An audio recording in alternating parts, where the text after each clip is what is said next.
Hello everyone, प्रिय sir विद्यापीठ platform में आप सभी का हार्दिक स्वागत है। मैं सब सचिन सर एंड आज के इस वीडियो में मैं आपको बात करने वाला हूं कि इम्प्रूवमेंट एग्जाम में जब आप मैथ्स की एग्जाम देने जा रहे हो तो कितने चैप्टर्स कर लेने चाहिए जिसके आपको जो मार्क्स चाहिए वैसे आ सके।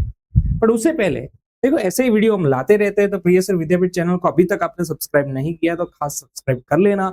आगे एडमिशन की बात ही इसी चैनल पे होने वाली है, तो अगर अभी तक आप इस चैनल से वंचित है, मतलब अभी तक आपको इस चीज को पता नहीं है, ये बात आप नहीं जानते हो, खास है ना, चैनल को सब्सक्राइब कर लेना और आगे भी हम ऐसे वीडियो लाते रहेंगे। फाइन, बात करते हैं कि इम्प्रूवमेंट एग्जाम 2026 मैथमेटिक्स में मोस्ट टाइम पे चैप्टर्स आपको कौन कौन से करने चाहिए और किस तरीके से करने चाहिए। मैं आज बात करने वाला हूँ कि कैसी स्ट्रेटेजी आप रख सकते हो जिससे आप जितने चाहते हो उतने मार्क्स तक पहुंच पाओ। तो यहाँ पे सबसे पहले मैं वेटेज समझा देता हूँ। टोटल 13 चैप्टर्स है यहाँ पे मैथमेटिक्स में, 1 2 3 4 5 6 यहाँ पे लिखा ही हुआ है। अब वेटेज क्या है? अगर मैं पहले चैप्टर की बात करूं तो पार्ट ए में, ए मतलब पार्ट ए, बी मतलब पार्ट बी और टी मतलब टोटल मार्क्स। तो पार्ट ए में 3 एमसीक्यू आते हैं, यहाँ सब एमसीक्यूज लिखे हुए हैं भाई, कितने कितने एमसीक्यू किस चैप्टर में से आते हैं। एंड यहाँ पे पार्ट बी में कितने मार्क्स का आता है विथ ऑप्शन, विथ ऑप्शन। तो पहले चैप्टर की बात करें तो 3 एमसीक्यू और 3 मार्क्स का एक ही क्वेश्चन, 3 मार्क्स का one and only one question. यहाँ पे मैं बताते जाऊंगा कि पार्ट बी में कितने मार्क्स के कितने क्वेश्चन किस चैप्टर में से आते हैं।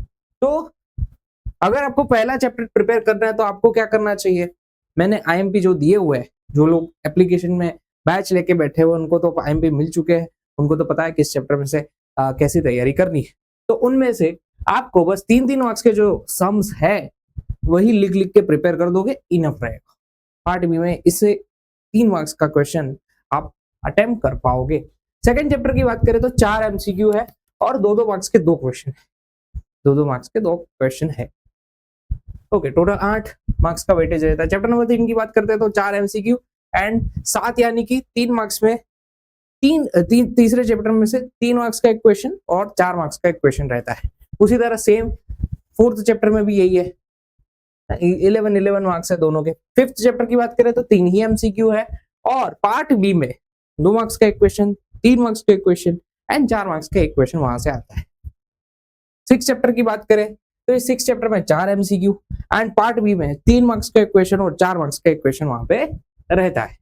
7 चैप्टर की बात करें, बहुत ही खूंखार चैप्टर है, अगर आ गया तो आ गया, नहीं तो बहुत प्रॉब्लम होती है, दिक्कत होती है। तो 7 चैप्टर ऐसा है जिसमें 8 एमसीक्यू, सबसे ज्यादा एमसीक्यू में किसका वेटेज है ना, तो यही चैप्टर है, सबसे ज्यादा वेटेज वाला चैप्टर।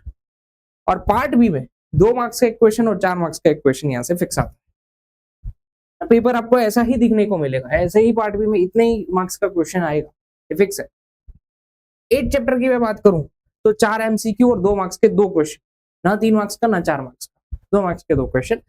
9 चैप्टर की बात करें तो 3 एमसीक्यू आने वाले हैं एंड 2 मार्क्स का एक क्वेश्चन, 4 मार्क्स का एक क्वेश्चन, यानी कि टोटल 6 मार्क्स पार्ट बी में हो गए उसके। 10 चैप्टर की मैं बात करूं तो 6 एमसीक्यू एंड पार्ट बी में 2 मार्क्स का एक क्वेश्चन और 3 मार्क्स का एक क्वेश्चन यहां से फिक्स होता है। 11th, ओके, तो 11 चैप्टर की बात करें तो 3 मार्क्स 3 एमसीक्यूज, 3 एमसीक्यू यहांથી પૂછાય અને 7 मार्क्स એટલે કે ભાઈ 2 मार्क्स के 2 क्वेश्चन एंड 3 मार्क्स का एक क्वेश्चन। 12th चैप्टर में देखो तो एक फिक्स रहता है 3 मार्क्स का पार्ट बी का एक क्वेश्चन, 2 ही एमसीक्यू आते हैं। 13 चैप्टर में 2 एमसीक्यू एंड 3 मार्क्स का एक क्वेश्चन और 2 मार्क्स के 2 क्वेश्चन रहते हैं। तो ये है पूरा सिनेरियो कि भाई 13 चैप्टर में से कितने कितने मार्क्स का आता है। अब सबसे पहले तो मैं यहाँ पे स्ट्रेटेजी समझाने जा रहा हूँ।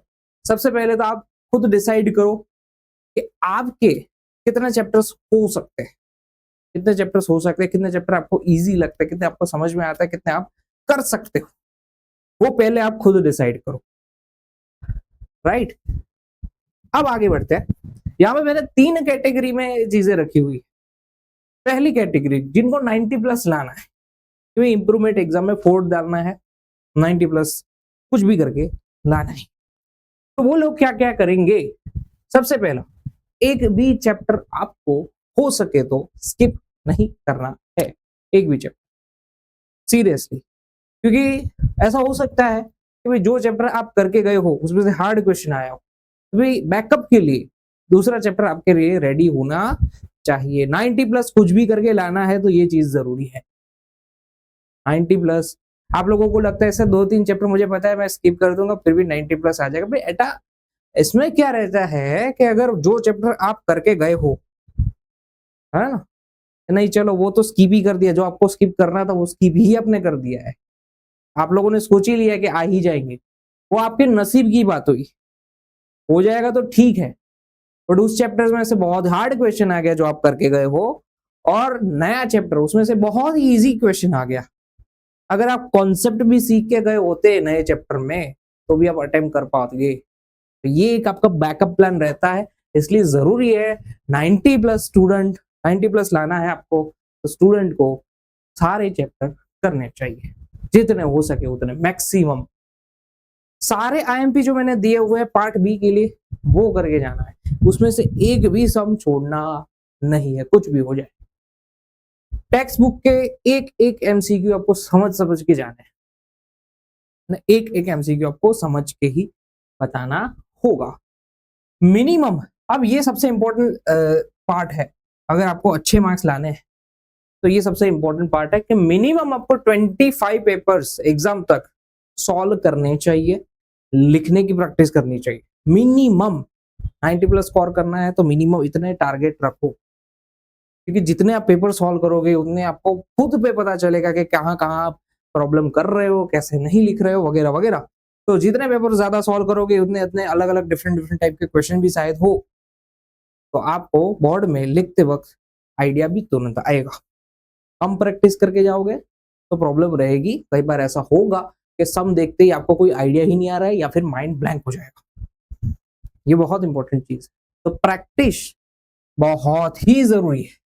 अब यहाँ पे ऐसा हो सकता है कि आप पहला पेपर लेने बैठे हो, शायद वो हो सकता है कि 3 घंटे की जगह पे 3.5 घंटे लग गए सब कुछ सॉल्व करने में, नए क्वेश्चन थे वगैरह वगैरह। ऐसे 3-4 पेपर और करोगे ना फिर देखना स्पीड बढ़ती जाएगी, जबरदस्त स्पीड बढ़ती जाएगी बढ़ती जाएगी बढ़ती जाएगी, एक टाइम पे बहुत स्पीडली पेपर कर पाओगे।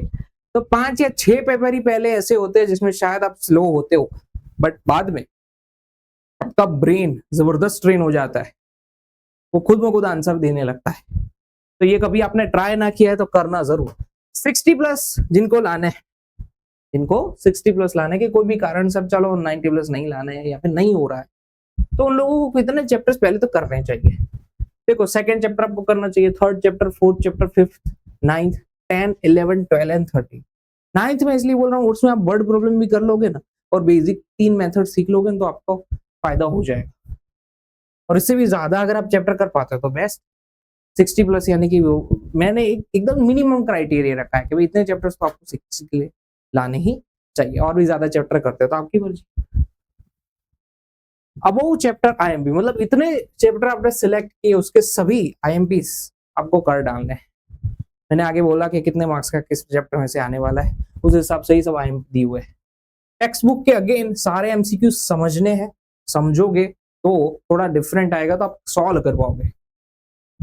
मिनिमम आपको 10 पेपर तो करने ही चाहिए।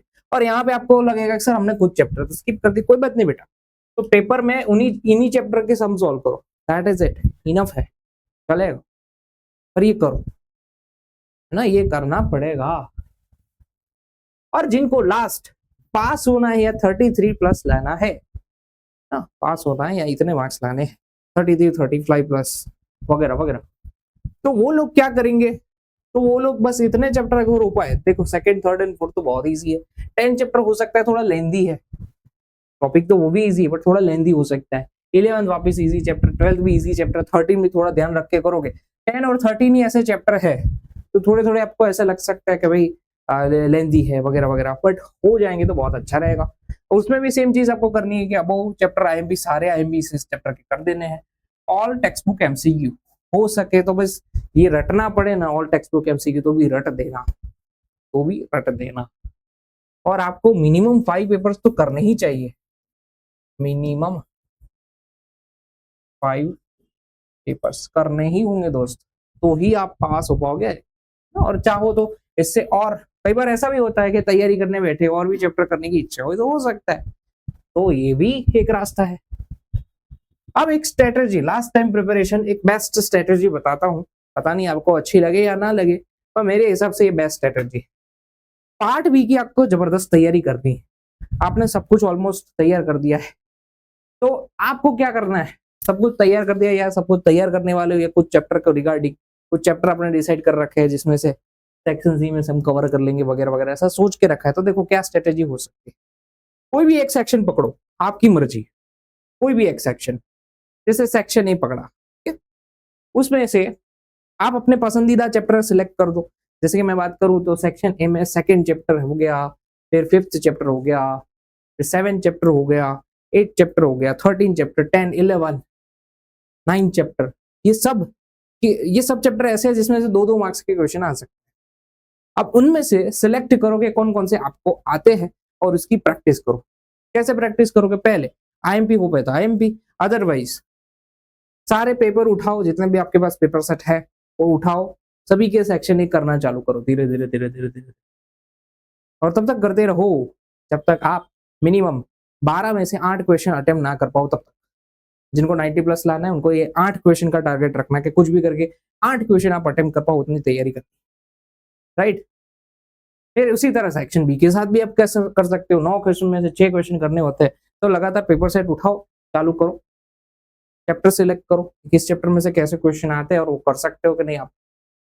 ये मेरे हिसाब से सबसे बेस्ट स्ट्रेटेजी है 50 में से 50 लाने की, 50 में से 50 लाने की, right, best strategy part B में। अब पार्ट ए की जरा मैं बात कर लूं तो मान लेते हैं कि आपने अच्छी प्रैक्टिस की है तो कोई इश्यू ही नहीं है। सबसे बेस्ट, अगर अच्छी प्रैक्टिस कर ली है तो टाइमिंग में भी आपको कोई इश्यू नहीं आएगा, इतने भी खूंखार एमसीक्यू क्यों ना आ जाए, आप लड़ पाओगे अगर अच्छी प्रैक्टिस की है तो। एवरेज प्रैक्टिस की है तो हो सकता है आपको टाइम कम पड़े, पेपर लिखते वक्त 1 घंटा कम पड़े, सॉल्यूशन ना हो पाए, ये सब प्रॉब्लम रहती है। तो उस केस में आप क्या कर सकते हो कि आपको लगा कि 10-12 एमसीक्यू आपसे नहीं हो पाएंगे या फिर बहुत लेंदी हो रहे, तो आप क्या करो, उसके सिवाय सब सॉल्व कर दो पहले तो, एंड लास्ट में 10 मिनट का या अलार्म रखो खास याद करके, क्योंकि लास्ट 10 मिनट में शायद आप सोचोगे कि एक साथ ओएमआर में टिक कर देते, पर नहीं हो पाता है, नहीं ही हो पाता है। तो लास्ट 10 मिनट का अलार्म सेट करके आप क्या करोगे कि जैसे बाकी सब क्वेश्चन हो जाते हैं, सीरियसली जैसे ही अलार्म बजता है आप टिक करना चालू कर दोगे, ओके। बाकी सब 50 के 50 टिक करने, मेरी नजर में वो मूर्ख स्टूडेंट है जो यहाँ पे नेगेटिव मार्किंग ना होने पर भी एमसीक्यू छोड़ के आता है। 50 के 50 टिक करके आने ही है, कुछ भी हो जाए, ये आपका टारगेट होना चाहिए, ठीक है, क्योंकि इसमें रिस्क नहीं लेना है। और जो 33 प्लस वाले हैं जिनको सिर्फ पास ही होना है, वो ऐसा मत सोचना कि सिर्फ एमसीक्यू से हो जाता है, जरूरी नहीं। अगर आपको आते हैं तो ठीक है, पार्ट बी पे तो आप ज्यादा फोकस करना, पार्ट बी पे जितना हो पाए उतना। सिर्फ एमसीक्यू के बेस में पास शायद ना भी हुआ जा सके, आपका नसीब अच्छा होगा तो हो जाओगे, वरना नहीं। मैं तो यही सिंपल एक प्रोबेबिलिटी है मैथ्स का, मैं मैथ्स का टीचर हूँ तो सीधी सी बात बताता हूँ, एक एमसीक्यू गलत होने के लिए की प्रोबेबिलिटी कितनी है, 75%, सही होने की प्रोबेबिलिटी कितनी है, 25%। तो ज्यादा रॉन्ग होने के चांसेस है ना, रॉन्ग होने के चांसेस ज्यादा है एमसीक्यू के। आप खुद सोच लो, आप सोच रहे हो कि 30 मिल जाएंगे तो अच्छा रहेगा, ऐसे मिल जाते हैं, नहीं मिलते, रॉन्ग होने के चांसेस ज्यादा है, ठीक है, तो ये मत करना। हाँ, लास्ट टाइम में पार्ट बी पे फोकस करना, मैं एमसीक्यू के भरोसे मत रहना, बस मैं यही कहना चाहता हूँ। तो इतना ही था आज के सेशन में, हर एक बात को सीरियसली समझना, सीरियसली समझोगे, सीरियसली उसके ऊपर फॉलो करोगे तो आपको जरूर जो चाहिए था वो मार्क्स तक आप पहुंच सकते हो, अदरवाइज प्रॉब्लम रहेगा। हाँ, प्रॉब्लम ज्यादा है, मेहनत भी ज्यादा करनी पड़ेगी, पर इतना कम टाइम है तो इतना करके तो दिखा दो, राइट। मिलते हैं नेक्स्ट वीडियो में, till then good luck, good bye.